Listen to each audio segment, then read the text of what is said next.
नहमदु व नसल्ली अला रसूलिल करीम अम्मा बाद व औज़ु बिल्लाहि मिनश शैतानिर रजीम बिस्मिल्लाहिर रहमानिर रहीम इन्नल्लाह यअमुरु बिल अदली वल इहसानी व इताई ज़िल कुर्बा रब्बि इश्रह ली सदरी व यस्सिर ली अमरी वहलुल उक़दतम मिन लिसानी यफ़क़हू क़ौली। अज़ीज़ सामियात, अस्सलामु अलैकुम व रहमतुल्लाहि व बरकातुहू। जैसा कि आप सब जानते हैं कि हमारे आज का सेमिनार का टॉपिक है रिश्ते निभाना मुश्किल क्यों। मेरी गुफ्तगू मबनी होगी सिला रहमी पर। दुनिया में हर इंसान दो ताल्लुकात से मरबूत है, पहला ताल्लुक़ बिल्लाह और दूसरा ताल्लुक़ बिल इबाद। एक तरफ से इंसान अपने उस रब से जुड़ा है जिसने उसे पैदा किया, उसे उम्दा बनाया, उसकी रहनुमाई की और उसके रिज़्क़ का इंतज़ाम फरमाया। बंदा अपने रब से लाताल्लुक़ हो ही नहीं सकता और इसी तरह उसके रब का हक़ है कि बंदा उसकी इबादत करे और शुक्रगुज़ार हो। दूसरी तरफ से इंसान अल्लाह के बनाए उन रिश्तों से जुड़ा है जो उसके इर्द गिर्द हैं, यानी वो लोग जो उसके ताल्लुकाती हैं और उनका हक़ है कि इंसान उनसे हुस्न सलूक करे। ये हमारे रब का हुक्म है जो हम पर लाजिम है। इसीलिए अल्लाह ताला और उसके रसूल सल्लल्लाहु अलैहि वसल्लम ने उन हुकूक़ की अदायगी के लिए सिला रहमी का हुक्म दिया, जिसे मानना और इस पर अमल करना एक बंदे को उसके रब का क़ुर्ब अता कर सकता है और उसे उसके रसूल सल्लल्लाहु अलैहि वसल्लम की सुन्नत पर अमल पैरा कर सकता है। यही हमारा आज का टॉपिक है कि हम तफसील से जानें कि सिला रहमी कहते किसे हैं और सिला रहमी करना इतना ज़रूरी क्यों है, और अगर सिला रहमी ना की जाए तो उसके नुकसानात क्या क्या हैं। सिला रहमी दो अल्फाज से मिलकर बना है, सिला और रहम। अरबी लफ्ज़ सिला वसला युसिलु बाब से आता है, जिसका मज़दर है वसलन, जिसका माना है जोड़ना। दूसरा लफ्ज़ है रहम, जिसका माना है वूम, यानी वो जगह जहाँ माँ के पेट में बच्चा रहता है। यह अल्लाह ताला की सिफ़त रहम भी है, यानी बच्चा माँ के पेट में अल्लाह के रहम से खाता, पीता और सांस लेता है। इसका माना ये भी है कि ऐसे रिश्ते जो रहम यानी नसब या पैदाइश से जुड़े होते हैं, बस ऐसे रिश्तेदार जिनसे नसब या पैदाइश का रिश्ता हो, उनके साथ हुस्न सलूक करना सिला रहमी कहलाता है। सिला रहमी means maintaining the ties of kinship. याद रहे कि ये रिश्तेदार महरम भी हो सकते हैं और नामहरम भी। मसलन चचा, मामू वगैरह महरम हैं और उनके मर्द बच्चे गैर महरम। इसी तरह रिश्तेदार वारिस भी हो सकते हैं और गैर वारिस भी। मसलन एक मर्द के वारिस उसके बीवी बच्चे, भाई बहन और माँ बाप होंगे, और दीगर रिश्तेदार गैर वारिस। और साथ ही ये भी बताती चलूँ कि रिश्तेदार तीन तरह के होते हैं। पहला पैदाइशी, यानी रहम से जुड़े सारे रिश्ते। इनमें सबसे पहले माँ बाप, फिर भाई बहन और फिर दीगर रिश्तेदार होंगे। दूसरा ससुराली, यानी वो रिश्ते जो निकाह के बाद कायम हो जाते हैं। ये भी अल्लाह ताला के बनाए रिश्ते होते हैं जिनमें महरम और नामहरम की तमीज़ पैदा हो जाती है। मसलन दामाद सास के लिए महरम और ससुर बहू के लिए महरम हो जाता है। तीसरा दोस्ती, ये हकीकी रिश्ते नहीं होते, मगर ताल्लुकात के बिना पर इनसे दोस्ती का रिश्ता कायम हो जाता है। और याद रहे कि नबी अकरम सल्लल्लाहु अलैहि वसल्लम ने बाप के दोस्तों के साथ हुस्न सलूक करने की ताक़ीद की है। सही मुस्लिम हदीस नंबर 6193। हज़रत इब्न उमर रज़ी अल्लाह अन्हु से रिवायत है कि अल्लाह के रसूल सल्लल्लाहु अलैहि वसल्लम ने फरमाया, नेकियों में बड़ी नेकी ये है कि आदमी अपने बाप के दोस्तों के साथ अच्छा सलूक करे। नबी सल्लल्लाहु अलैहि वसल्लम के खुद भी दोस्त थे, जैसे आपके सबसे करीबी हज़रत अबू बकर रज़ी अल्लाह अन्हु और हज़रत खदीजा रज़ी अल्लाह अन्हा के सहेलियों के साथ भी आप हुस्न सलूक करते। अल्लाह ताला ने अपने बाद वालिदैन का हक़ रखा है और उसके फ़ौरन बाद रिश्तेदारों का हक़ रखा है और उनसे हुस्न सलूक करने का हुक्म दिया है। फरमाया सूरह निसा सूरह नंबर 4 आयत नंबर 36, वाबुदुल्लाह वला तुश्रिकू बिही शैअन वबिल वालिदैन एहसान वबिज़िल कुर्बा। अल्लाह की इबादत करो और उसके साथ किसी को शरीक ना करो, और वालिदैन के साथ एहसान करो और रिश्तेदारों के साथ। उलमा का कौल है अल एहसान इलल अक़रबीन, रिश्तेदारों के साथ एहसान यानी रहमी करना। इसी तरह अल्लाह ताला सूरह नूम सूरह नंबर 30 और आय नंबर 38 और सूरह इसरा सूरह नंबर 17 आय नंबर 26 में फरमाते हैं, फ़ाती ज़ल कुर्बा हक़्क़ा, बस रिश्तेदारों को उनका हक़ दो। सिला रहमी में जो चीज़ें शामिल हैं वो ये हैं, उनसे सलाम करना, उनके साथ नरमी करना, उनकी ज़रूरत पर मदद करना, चाहे माली हो या जिस्मानी, उन्हें अच्छे मशवरे देना, अगर बीमार हों तो उनकी अयादत करना, जनाजे में शरीक होना, अगर दो लोगों में झगड़ा हो तो सुलह कराना, रिश्तेदारों में नेकी फैलाना, उन्हें बुराई से रोकना और उनके लिए दुआ करना वगैरह। सही बुखारी की हदीस है, हदीस नंबर 6018। हज़रत अबू हुरैरा रज़ियल्लाहु अन्हु से रिवायत है कि अल्लाह के रसूल सल्लल्लाहु अलैहि वसल्लम ने फरमाया, जो अल्लाह और रोज़े आखिरत पर ईमान रखता हो वो अपने मेहमान की खातिर करे, और जिसका ईमान अल्लाह और रोज़े आखिरत पर हो वो सिला रहमी करे, और जो अल्लाह और रोज़े आखिरत पर ईमान रखता हो वो बोले तो अच्छी बात बोले वरना खामोश रहे। हमारा अल्लाह और रोज़े आखिरत पर ईमान का तकाज़ा है कि हम सिला रहमी करें। एक और बहुत ज़रूरी बात, क्या सिला रहमी ये है कि जो हमारे साथ अच्छा हो हम भी उसके साथ अच्छे हों, जो हमें दे हम भी उसे दें, और बस? क्या ये हकीकी सिला रहमी है या ये बदला है? जो हमारे साथ खुश अखलाक हो हम उसके साथ खुश अखलाक हों, तो ये तो बदला है। फिर हकीकी सिला रहमी क्या है? सही बुखारी की हदीस है, हदीस नंबर 6018। हज़रत अबू हुरैरा रज़ियल्लाहु अन्हु से रिवायत है कि अल्लाह के रसूल सल्लल्लाहु अलैहि वसल्लम ने फरमाया, बदला देने वाला सिला रहमी करने वाला नहीं है, सिला रहमी करने वाला तो वो है जिसके साथ कता रहमी की जाए, यानी उससे रिश्ता तोड़ा जाए और वो सिला रहमी करे। एक और हदीस सुनिए, हदीस सही मुस्लिम हदीस नंबर 5991। हज़रत अबू हुरैरा रज़ियल्लाहु अन्हु से रिवायत है कि एक शख्स ने अल्लाह के रसूल सल्लल्लाहु अलैहि वसल्लम से अर्ज़ किया, या रसूल अल्लाह, मेरे क़राबतदार हैं, मैं उनके साथ सिला रहमी करता हूँ, वो कता रहमी करते हैं, मैं उनके साथ भलाई करता हूँ, वो मेरे साथ बुराई करते हैं, मैं बुर्दबारी करता हूँ, वो मेरे साथ सख्ती करते हैं। अल्लाह के रसूल सल्लल्लाहु अलैहि वसल्लम ने फरमाया, जैसा तुम कहते हो अगर सच है तो तुम उनके मुँह में खाक डालते हो, और अल्लाह की मदद तुम्हारे साथ बराबर रहेगी जब तक तुम इस पर कायम हो। मुश्किल है ना, जो हमारे साथ ज़्यादती करे हम उसके साथ सिला रहमी करें, हम तो उसे मुँह भी ना लगाएं। बेशक ये एक मुश्किल अमल है, लेकिन याद रखिए जन्नत मुश्किलात से घिरी हुई है। मुस्नद अहमद और हाकिम की हदीस है, हदीस नंबर 17452 की एक रिवायत में हज़रत उक़बा बिन आमिर रज़ियल्लाहु अन्हु अल्लाह के रसूल सल्लल्लाहु अलैहि वसल्लम का हाथ थाम लेते हैं। ज़रा सोचिए इस हाथ थामने में कितनी मोहब्बत और अक़ीदत है। अल्लाह के रसूल से दरियाफ़्त करते हैं, या रसूल अल्लाह, मुझे अफ़ज़ल तरीन अमल बता दीजिए।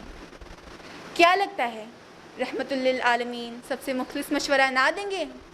आपने मोहब्बत से फरमाया, ए उक़बा, जो तुमसे रिश्ता तोड़े तुम उससे जोड़ो, जो तुम्हें महरूम रखे तुम उसे दो, और जो तुम पे जुल्म करे तुम उसे मुआफ़ कर दो। ये सारी बातें हमें मुश्किल तो बहुत लग रही होंगी, क्योंकि हमें हुस्न सलूक का हुक्म दिया जा रहा है, वो भी रिश्तेदारों के साथ जिनसे हमारी कभी बनती ही नहीं। इतना ज़र्फ़ हमें कहाँ से पैदा हो? लेकिन जब मैं आपके सामने सिला रहमी के फ़ज़ाइल पेश करूँगी तो ये बहुत मुश्किल नज़र आने वाला अमल भी आसान होता नज़र आएगा इंशाअल्लाह। सिला रहमी के बेशुमार फ़ज़ाइल हैं। मसलन सही मुस्लिम की हदीस है, हज़रत अबू हुरैरा रज़ियल्लाहु अन्हु से रिवायत है कि अल्लाह के रसूल सल्लल्लाहु अलैहि वसल्लम ने फरमाया, जिस शख्स को ये पसंद हो कि उसके रिस्क में फरावानी हो और उसके अजल यानी मौत में ताख़ीर हो, तो उसे चाहिए कि वो सिला रहमी करे। देखिए सिला रहमी का कितना बड़ा फ़ायदा।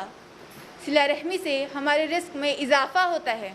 रिस्क हर वो चीज़ जो इंसान की ज़रूरत है, मसलन माल दौलत, घर, कपड़े, सेहत, इल्म, औलाद वग़ैरह, यानी अल्लाह ताला इन सारी चीज़ों में इजाफ़ा कर देते हैं, खैर डाल देते हैं और उसे आखिरत की कामयाबी का ज़रिया बना देते हैं। और बिल्कुल इसी तरह अल्लाह ताला उम्र में भी इजाफ़ा कर देते हैं। उलमा ने मुख्तलिफ़ तरीक़ों से इसकी तशरीह की है। मसलन عمر میں واقعی اضافہ ہو جاتا ہے، اللہ تعالیٰ اسے بڑھا دیتے ہیں۔ ایسا بھی ہو سکتا ہے کہ کسی ایکسیڈنٹ میں مرتے مرتے بچ جائے یا کسی جان لیوا بیماری سے سروائیو کر جائے وغیرہ۔ کچھ لوگ کہتے ہیں کہ اس میں عمر کا بڑھنا شامل نہیں، کیونکہ اللہ تعالیٰ نے سب کے حیات کا وقت پہلے ہی متعین کر رکھا ہے۔ یعنی اس سے مطلب یہ ہے کہ انسان تھوڑے سمے میں بہت سارا خیر کما لیتا ہے اور جنتی ہو جاتا ہے۔ یا ایسا بھی ہو سکتا ہے کہ انسان کو کسی ایسے عمل کی توفیق مل جائے جسے بہت سارے لوگ اس کے ذریعے سیکھ لیتے ہیں اور اس پر عمل کرتے ہیں، پھر مرنے کے بعد بھی اسے اجر ملتا رہتا ہے، مرنے کے بعد بھی اس کا اکاؤنٹ کھلا رہتا ہے۔ اور ہر انسان اپنے رزق اور عمر میں برکت چاہتا ہے، خیر اور اضافہ چاہتا ہے، اور یہ سب صلہ رحمی سے ممکن ہے۔ صحیح بخاری کی حدیث ہے، والیوم 7، حدیث نمبر 5988۔ حضرت ابو ہریرہ رضی اللہ عنہ سے روایت ہے کہ اللہ کے رسول صلی اللہ علیہ وسلم نے فرمایا، رحم رحمان سے نکلا ہے، اور اللہ تعالیٰ نے اس سے فرمایا، جس نے تجھے ملایا میں اسے ملاؤں گا، اور جس نے تجھے توڑا میں اسے قطع تعلق کر لوں گا۔ یعنی جو شخص رشتوں کو توڑتا ہے وہ اللہ کی رحمت سے محروم ہو جاتا ہے، اور جس نے رشتوں کو جوڑا وہ اللہ کی رحمت میں داخل ہو جاتا ہے، اللہ تعالیٰ اسے خود سے جوڑ لیتے ہیں۔ ترمذی کی حدیث ہے، حدیث نمبر 1979۔ حضرت سلمان بن مالک رضی اللہ عنہ سے روایت ہے کہ اللہ کے رسول صلی اللہ علیہ وسلم نے فرمایا، تم اپنا نسب معلوم کر لو تاکہ تم صلہ رحمی کر سکو، کیونکہ صلہ رحمی سے رشتہ داروں میں محبت پیدا ہوتی ہے اور رزق میں اضافہ ہوتا ہے اور اجل یعنی موت میں تاخیر ہوتی ہے۔ فضائل صلہ رحمی میں سے ایک یہ بھی ہے کہ آپسی رشتوں میں محبت پیدا ہوتی ہے، لوگ ہمیں پسند کرتے ہیں اور ایک دوسرے کی مدد کو ہمیشہ تیار رہتے ہیں، لیکن افسوس کے ساتھ کہنا پڑتا ہے کہ ہمارا طرز عمل اس سے بالکل برعکس ہے۔ اللہ کے رسول فرما رہے ہیں کہ تم اپنا نسب معلوم کر لو تاکہ تم صلہ رحمی کر سکو، یعنی اپنے رشتہ داروں کا پتہ کر لو، لیکن ہمارا حال یہ ہے کہ ہم رشتے نبھاتے بھی نہیں، اور ہمارے بچے بہت سے رشتہ داروں کو جانتے بھی نہیں، خاص طور سے اگر رشتہ دار غریب ہو تو ہم دور سے ہی ان سے بھاگ جاتے ہیں۔ وجہ کیا ہے؟ رشتہ داری نبھائیں گے تو خرچ کرنا پڑے گا، اور غریب رشتہ داروں کو تو بس دینا ہی پڑے گا۔ That's all we are actually۔ ایک اور حدیث سنیے، حضرت ابو ایوب انصاری رضی اللہ عنہ سے روایت ہے کہ اللہ کے رسول صلی اللہ علیہ وسلم نے فرمایا، مسکین پر صدقہ کرنا صدقہ ہی ہے، جبکہ رشتہ داروں پر خرچ کرنا صدقہ بھی ہے اور صلہ رحمی بھی۔ یعنی اگر صدقہ رشتہ داروں میں دیا جائے تو ڈبل اجر ملتا ہے۔ اور یہ حدیث غور سے سنیے، حضرت ام کلثوم بنت عقبہ رضی اللہ عنہ سے روایت ہے کہ اللہ کے رسول صلی اللہ علیہ وسلم نے فرمایا، جو صدقہ کسی ایسے رشتہ دار کو دیا جائے جس نے باطن میں تمہارے لیے دشمنی چھپا رکھی ہو تو اجر میں یہ صدقہ سب سے افضل صدقہ ہے۔ یعنی جو آپ سے دشمنی رکھتا ہو، آپ کے پیچھے آپ کی برائی کرتا ہو، آپ کا نقصان پسند کرتا ہو، ایسے رشتہ دار کو دینا سب سے افضل صدقہ ہے۔ ہم یہ کہہ کر تو پیچھے ہٹ ہی نہیں سکتے کہ ہماری ان سے بنتی نہیں، ہم انہیں نہیں دے سکتے ہیں۔ یہ جنت میں لے جانے والے اعمال ہیں، اور جنت میں جانا اتنا بھی آسان نہیں۔ صلہ رحمی کے اتنے سارے فضائل ہیں کہ سب بیان کرنا ممکن نہیں، وقت اس کی اجازت نہیں دیتا۔ بس اتنا سمجھ لیجئے، ایمان کا تقاضا ہے صلہ رحمی، گناہوں سے معافی ہے صلہ رحمی، اللہ کی رضا ہے صلہ رحمی، اور جنت کا راستہ ہے صلہ رحمی۔ یہ بات بھی یاد رہنی چاہیے کہ جس طرح صلہ رحمی کی اتنی اہمیت اور فضیلت ہے، اسی طرح قطع رحمی یعنی رشتوں کو توڑنے کی سزا بھی بہت بڑی ہے۔ اللہ تعالیٰ ارشاد فرماتے ہیں، سورہ رعد سورہ نمبر 13 آیت نمبر 25، وہ لوگ جو اللہ کے عہد کو مضبوط باندھ لینے کے بعد توڑ ڈالتے ہیں، جو ان رابطوں کو کاٹتے ہیں جنہیں جوڑنے کا اللہ نے حکم دیا ہے، اور جو زمین میں فساد پھیلاتے ہیں، وہ لعنت کے مستحق ہیں، اور ان کے لیے آخرت میں بہت برا ٹھکانہ ہے۔ قطع رحمی کرنے والوں پر اللہ کی لعنت ہے اور وہ اللہ کے غضب کے مستحق ہوتے ہیں۔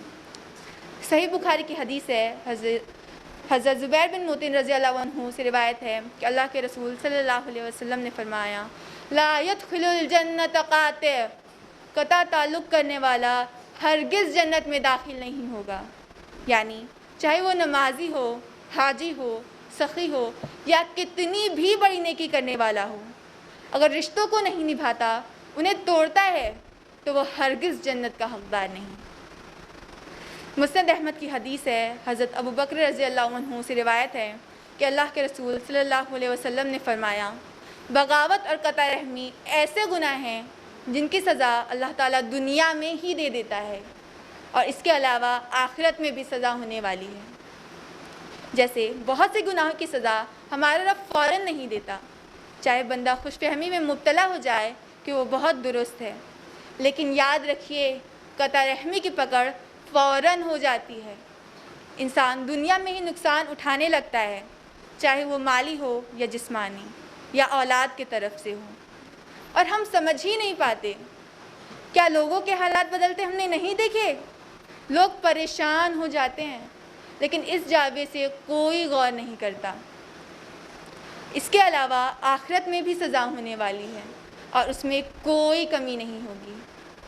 مسند احمد کی حدیث ہے، حضرت ابو ہریرہ رضی اللہ عنہ سے روایت ہے کہ اللہ کے رسول صلی اللہ علیہ وسلم نے فرمایا، سب لوگوں کے اعمال ہر شب جمعے کے دن اللہ کے حضور پیش کیے جاتے ہیں، تو قطع رحمی کرنے والوں کے اعمال نہیں قبول کیے جاتے، باقی سب کے اعمال قبول کر لیے جاتے ہیں۔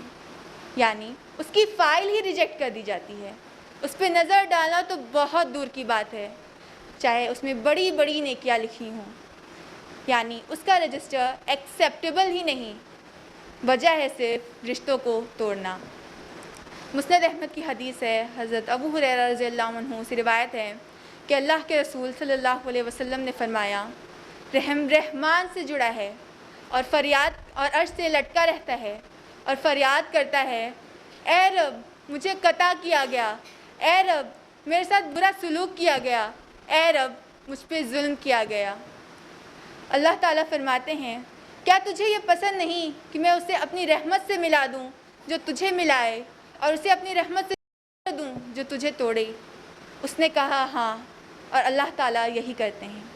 یعنی رحمان سے شکایت کرتا ہے کہ اے رب مجھے قطع کیا گیا، اور اللہ تعالیٰ اس کی فریاد فوراً سنتے ہیں اور اس شخص کو اپنی رحمت سے جدا کر دیتے ہیں۔ صلہ رحمی اللہ تعالیٰ کو جتنے ہی محبوب ہے، اتنا ہی قطع رحمی سے وہ غضبناک ہوتے ہیں۔ صلہ رحمی ایک مشکل عمل ہے، لیکن ذرا سی معافی، درگزر اور سخاوت سے رشتوں میں محبت، اتفاق اور انسیت پیدا ہو جاتی ہے۔ اللہ تعالیٰ ہم سب کو صلہ رحمی کرنے کی توفیق عطا فرمائیں اور قطع رحمی سے بچائیں، آمین۔ میں اپنی گفتگو قرآن میں مذکور اس ریمائنڈر کے ساتھ تمام کروں گی۔ سورہ نحل، سورہ نمبر 16، آیہ نمبر 90، ان اللہ یامر بالعدل والاحسان وایتاء ذی القربی، بے شک اللہ تعالیٰ عدل اور انصاف کا اور رشتہ داروں کو دینے کا حکم دیتا ہے۔ وآخر الدعوانا الحمد للہ رب العالمین، والسلام علیکم ورحمۃ اللہ وبرکاتہ۔